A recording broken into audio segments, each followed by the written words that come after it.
मी सारिका जितेंद्र यादव, राहणार मिरज, जिल्हा सांगली.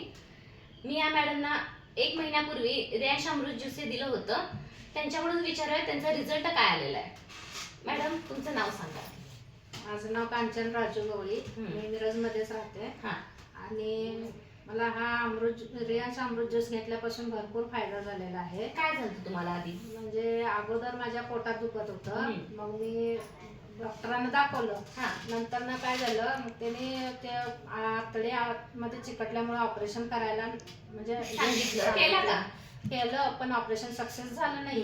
त्यामुळं मग ते हे केलं, तसंच हे केलं ऑपरेशनचं.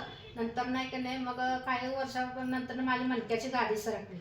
मग गादी सरकल्यानंतर परत ते मणक्याचं ऑपरेशन केलं. मग ह्या सगळ्याचा परिणाम माझ्या पायावर व्हायला लागला. आणि मग माझ्या पायाला सूज यायला लागली. मग चालता येत नव्हतं गुडघ्यात. हो, आणि गुडघ्यात असं कटकट आवाज पण यायचा. मग त्यामुळे चालत नसल्यामुळे माझं वजन पण वाढायला लागलं. अरे बापरे. आता तुमचं वजन मग किती झालेलं आहे? आता माझा अगोदर 75 होता, आता 67 आहे. आणि या रियांश अमृत ज्यूस मुळे की नाही मला भरपूर फायदा झालेला आहे. आणि माझ्या पायाचे सूज पण कमी आलेले. मला हे विचारायचं आहे की तुम्ही जसं घेतला, तुम्हाला जसा फरक पडला तसा इतरांनाही फरक पडला तुम्हाला वाटतं का? हो, नक्की.